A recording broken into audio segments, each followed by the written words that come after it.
우리는 모두 한 인간으로서 이 세상을 살아가고 있습니다. 우리 삶은 어떤 면에서 참 심오하고 좀 놀라운 면이 있는 것 같습니다. 우리는 본래 이 세상에 존재하지 않았던 자들이지만 하나님의 섭리에 의해서 그리고 우리에게 보내주신 부모님에 의해서 놀라운 방식으로 잉태되고 한 인간으로서 이 세상에 태어나게 되었습니다. 그리고 우리는 아주 자연스럽게 이 인생이라는 것을 살아갑니다. 그런데 이 인생을 살아가는 모습은 사실 사람들마다 다 다릅니다. 성별도 다르고요. 성격도, 전공도, 평생에 속해 있는 직장도 다 다릅니다. 그리고 그 인생이 얼마나 행복하게 사는지, 또 불행하게 사는지, 얼마나 명예롭게 사는지, 얼마나 부유하게 사는지에 대한 정도가 다 다릅니다. 우리는 이렇게 다양한 사람이 한 지구 안에서 살아가는 것을 보고 있습니다. 근데 이렇게 인생은 다양한 한편 공통된 부분들도 분명히 존재합니다. 인간이라면 누구나 음식물을 통해서 영양분을 공급받고요. 또 호흡을 하고 시간이 흐르면서 점점 늙어갑니다.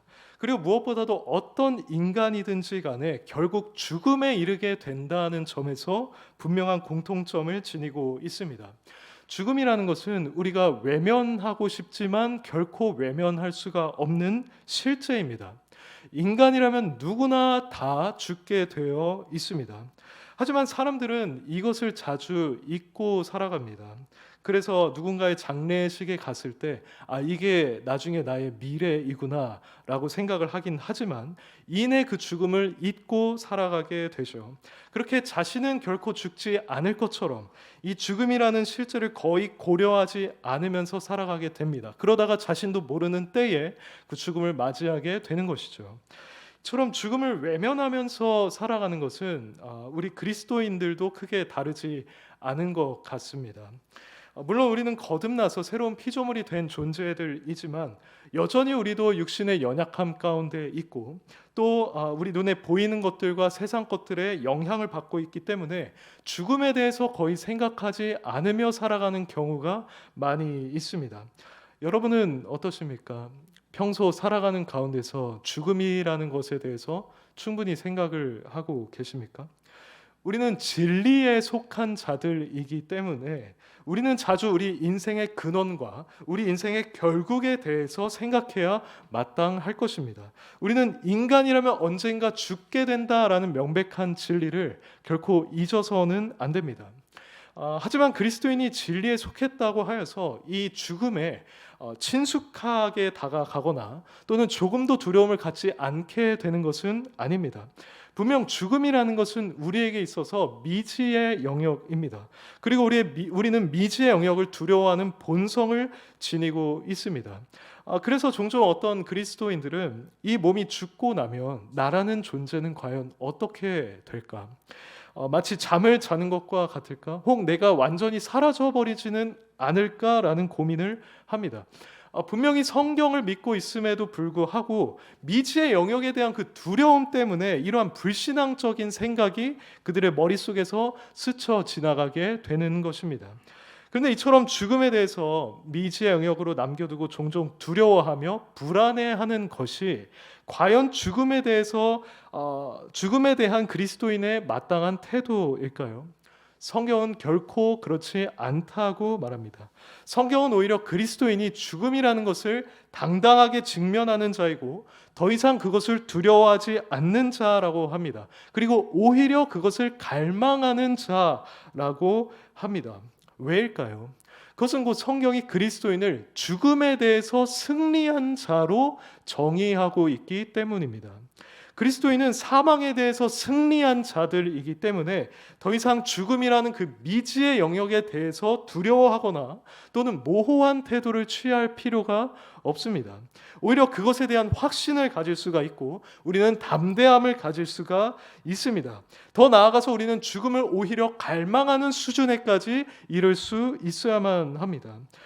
이것이 바로 성경에서 말하는 그리스도인의 태도입니다. 다만 우리는 죽음에 대해서 승리했다는 확신을 가질 수 있는 진리의 토대가 필요한데요.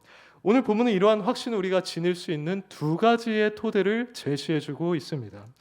본문에 따르면 그 첫 번째 토대는 우리가 언젠가는 부활하여서 신령한 몸을 입게 될 것이라는 사실입니다. 이 사실을 믿을 때 우리는 죽음을 두려워하지 않게 되는데요. 이것은 50절에서 54절 사이에서 다루고 있습니다. 여기서 바울은 성도라면 반드시 썩지 않을 것과 죽지 않을 것을 새로이 잊게 될 것이라고 말합니다.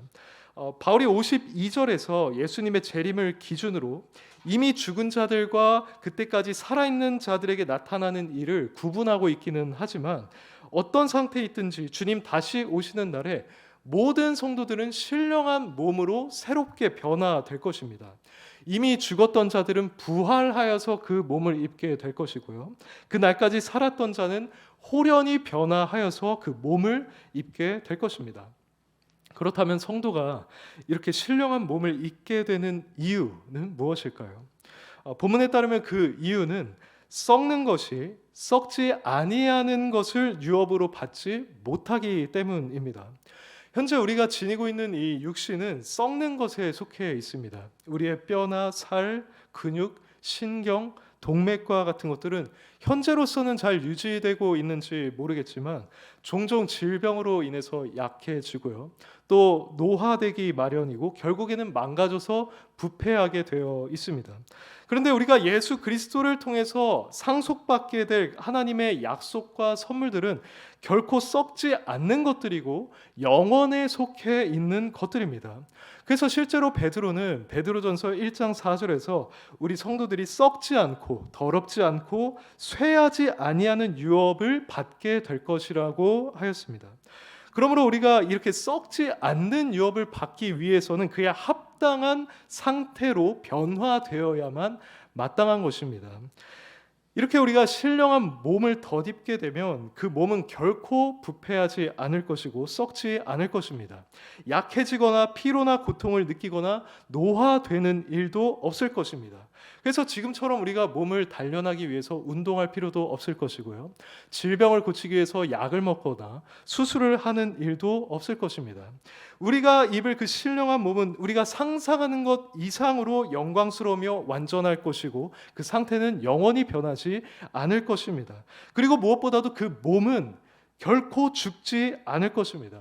바울은 우리가 썩지 아니할 것을 입을 것이라고 말하는 동시에 죽지 아니할 것을 입는다고도 말합니다. 그리고 결정적으로 54절에서 이렇게 말하죠. 이 썩을 것이 썩지 아니함을 입고 이 죽을 것이 죽지 아니함을 입을 때에는 사망을 삼키고 이기리라고 기록된 말씀이 이루어지리라고 하였습니다. 즉 우리가 죽지 아니하는 이 신령한 몸을 입을 때 우리는 마치 사망을 삼킨 것과 같이 된다는 말입니다. 사망을 삼킨다고 하는 것은 사망을 영원히 소멸시키는 것을 의미합니다. 우리가 신령한 몸을 입게 되었을 때 우리에게 사망이라는 것은 결코 우리에게 존재하지 않을 것입니다. 그래서 요한계시록 21장 4절에서는 하나님께서 부활하여서 영광에 들어간 신자의 눈물을 닦아줄 것이라고 말합니다. 근데 그와 더불어서 하는 말이 다시는 거기는 애통하는 것이나 곡하는 것이나 아픈 것이 없다라고 하면서 다시는 사망이 없을 것이라고도 하였습니다. 우리가 하나님 나라에 합당한 그 신령한 몸을 입게 되었을 때 우리에게 사망 또는 죽음이라는 것은 우리와 아무런 관련이 없게 될 것입니다. 성경은 성도에게 이러한 부활이 확실히 일어날 것임을 반복해서 말해주고 있습니다. 우선 다니엘서 12장 2절을 보시면 이렇게 기록되어 있습니다. 땅의 티끌 가운데서 자는 자 중에서 많은 사람이 깨어나 영생을 받는 자도 있겠고 수치를 당하여서 영원히 부끄러움을 당할 자도 있을 것이며 라고 합니다. 그러니까 구약 시대 때부터 이미 영원한 생명에 이르는 우리의 부활이 예언되고 있었던 것입니다. 또 신약 성경을 보시면 바울은 빌립보서 3장 20절 21절에서 이렇게 말합니다. 우리의 시민권은 하늘에 있는지라 거기로부터 구원하는 자 곧 주 예수 그리스도를 기다리노니 그는 만물을 자기에게 복종하게 하실 수 있는 자의 역사로 우리의 낮은 몸을 자기 영광의 몸의 형체와 같이 변하게 하시리라고 하였습니다. 그리고 데살로니가전서 4장 16절에서는 주께서 호령과 천사장의 소리와 하나님의 나팔 소리로 친히 하늘로부터 강림하시리니 그리스도 안에서 죽은 자들이 먼저 일어나고라고 하였습니다. 이렇게 성경은 우리가 언젠가 부활하여서 죽지 않을 신령한 몸을 입게 될 것임을 확실하게 말해주고 있습니다. 그런데 우리가 훗날 신령한 몸을 입을 것이라는 확신을 지닐 수 있는 이유는 단순히 이렇게 그저 성경의 여러 구절에서 그것을 말해주고 있기 때문만은 아닙니다. 오히려 우리의 주이신 예수 그리스도께서 부활을 하셨기 때문에 우리 또한 부활할 것이라는 확신을 우리는 가질 수가 있습니다. 우리 모두가 알고 있는 것처럼 예수님은 십자가에서 죽으신 이후에 3일 만에 다시 살아나셨죠. 마가에 따르면 막달라 마리아를 비롯한 여러 여인들이 그것을 최초로 알게 되었습니다. 그리고 예수님께서는 직접 제자들에게 자신을 나타내셨고요. 또 바울은 예수님께서 부활하신 이후에 약 500명 이상의 사람에게 자신을 보이셨다고 기록하고 있습니다. 그리고 심지어 바울이 고린도전서를 기록하고 있을 당시에 그 500명 중 상당수의 사람이 그때까지도 살고 있었다라고 바울은 말합니다. 근데 이러한 예수님의 부활은 실제로 그분이 하나님의 아들이었음을 입증하는 사건이었습니다. 로마서 1장 4절에 그리스도께서 죽은 자들 가운데서 부활하사 능력으로 하나님의 아들로 선포되었으니 라고 하였습니다. 예수님께서는 공생애 가운데 자신이 하나님의 아들이라는 사실을 자주자주 증거를 하셨는데요. 만약에 그분이 하나님의 아들이 아니라 그저 추종자를 얻기 위해서 거짓말을 했던 한 인간에 불과하다면 그분은 결코 부활하지 못했을 것입니다. 그리고 이 기독교 신앙이라는 것도 오늘날까지 우리에게 전파될 수가 없었을 것입니다. 또한 예수님의 부활은 우리 같은 죄인을 구원하기 위한 예수님의 대속 사역이 성부 하나님께 연락되었다는 것을 입증하는 사건이었습니다. 즉 성부 하나님께서 죄인을 위한 예수 그리스도의 사역을 인정하시고 기쁘게 받으셨음을 보여주는 증거가 바로 예수 그리스도의 부활 사건이라는 말입니다.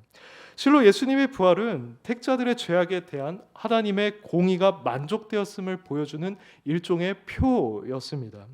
이런 맥락에서 매튜 헨리가 이렇게 말했습니다. 예수님께서 그분의 죽음의 공로를 통해 우리의 죄값을 다 지불하고 자신의 부활을 통해서는 그 영수증을 가져오셨다라고 하였습니다.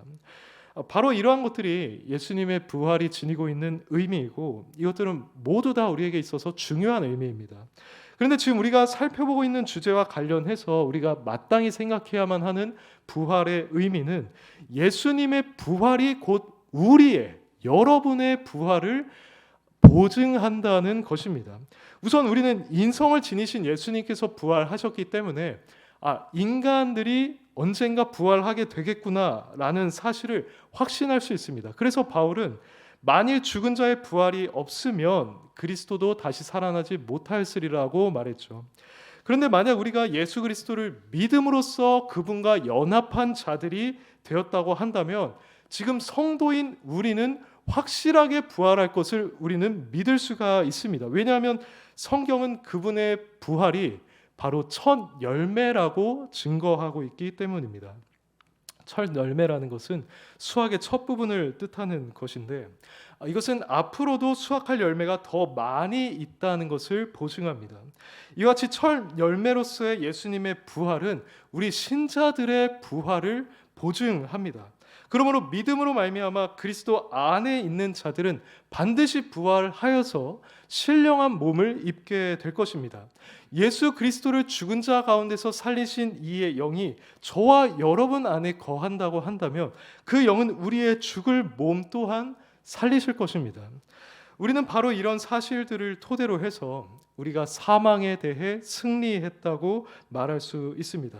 우리가 진정 그리스도를 믿고 그분을 영접한 자들이라면 우리가 부활해서 신령한 몸을 입게 될 것은 분명한 사실입니다.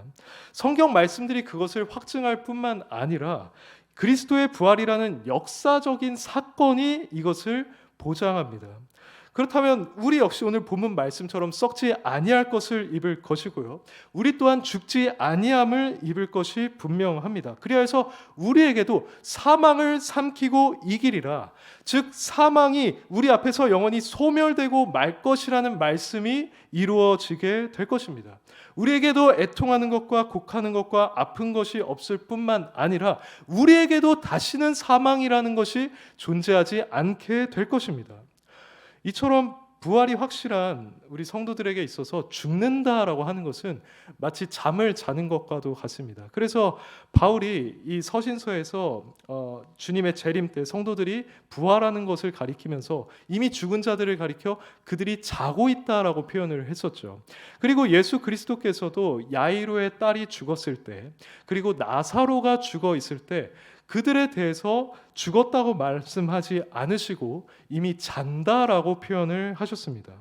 이와 같이 우리 또한 언젠가 부활하게 될 것을 기억하고 우리의 죽음을 잠시 자는 것으로 여겨야 마땅할 것입니다.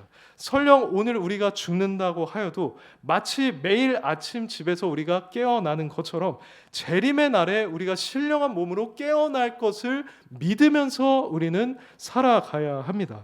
이런 믿음이 있을 때 우리는 사망에 대해 승리한 자들이라는 우리의 정체성을 확고하게 붙들며 살아갈 수 있을 것입니다. 바로 이것이 오늘 본문이 우리에게 제시하고 있는 첫 번째 토대입니다. 그럼 우리가 사망에 대해 승리했다는 확신을 지닐 수 있는 두 번째 토대는 무엇일까요? 그 두 번째 토대는 바로 예수 그리스도께서 우리를 위해서 죽으심으로써 사망의 원인이자 그 권세의 근거인 죄를 완전히 제거해 주셨다는 사실입니다. 이 사실은 오늘 본문 55절에서 57절에 나와 있는데요. 제가 한번 읽어보겠습니다. 사망아 너의 승리가 어디 있느냐? 사망아 내가 쏘는 것이 어디 있느냐?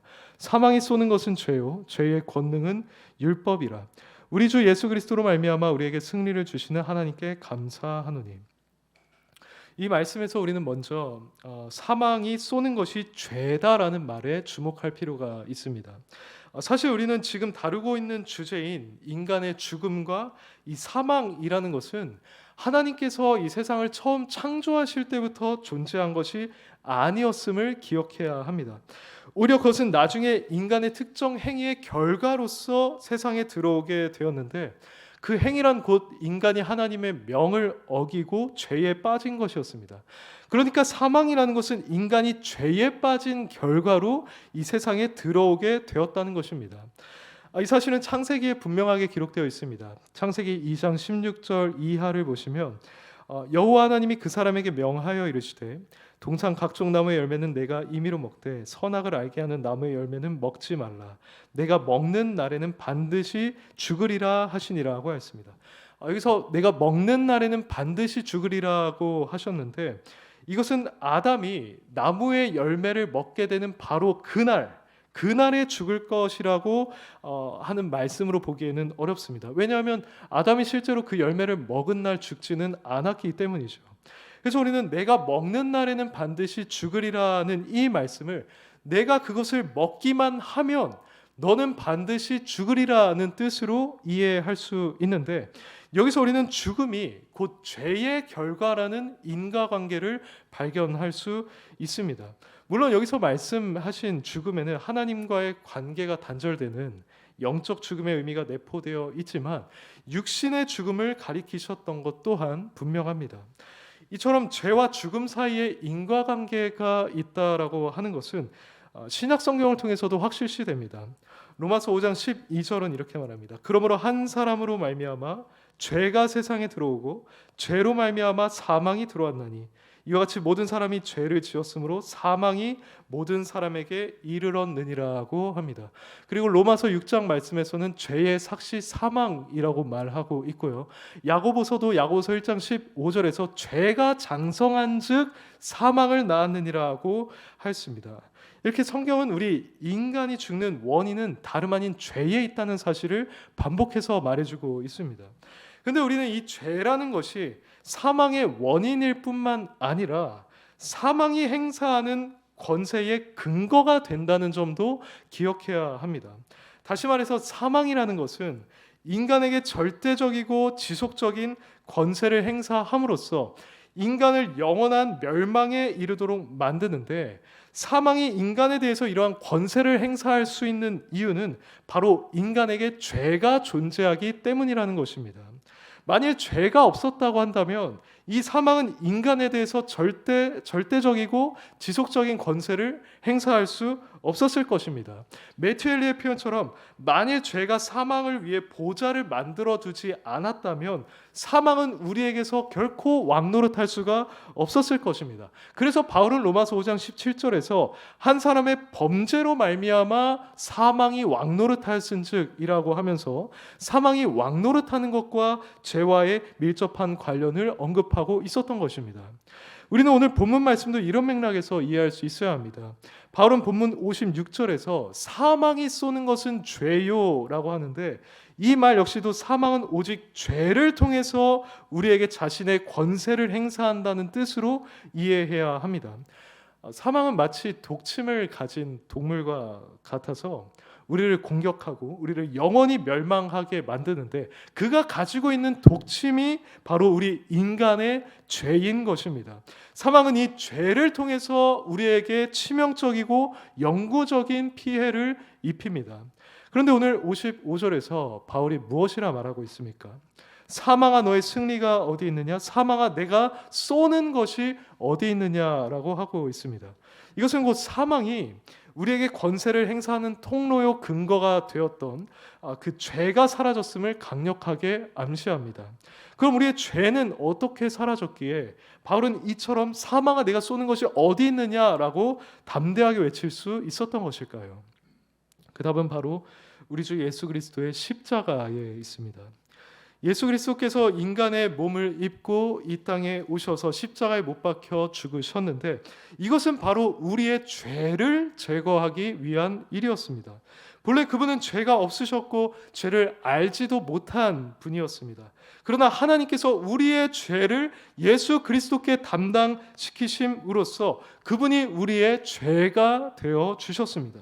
그래서 그분이 당시 아주 날카로운 채찍에 맞아서 살이 찢기시고 가시관을 쓰셔서 머리에 피를 흘리시고 결국에는 십자가에 못 박혀 죽임을 당함으로써 우리 죄에 대한 하나님의 공의를 완전하게 만족시켜 주셨습니다. 예수님께서는 그렇게 우리 안에 있는 죄책과 우리를 파괴시키는 죄의 힘을 모두 다 소멸하셨던 것입니다. 그래서 이제 그분을 믿는 우리에게는 사망이 더 이상 절대적이고 지속적인 권세를 행사할 수 없게 되었습니다. 비록 이 땅에서 우리가 죽음으로써 잠시 사망이 우리를 사로잡을 수는 있겠지만 그의 권세로 우리를 영원한 멸망에 이르게 할 수는 없습니다.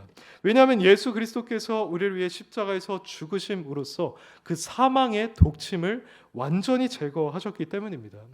물론 우리에게는 여전히 죄의 잔재가 남아있어서 혹자는 이 남아있는 죄 때문에 사망이 우리에게 권세를 행사할 수 있지 않을까 하는 두려움을 지닐 수 있을 것입니다.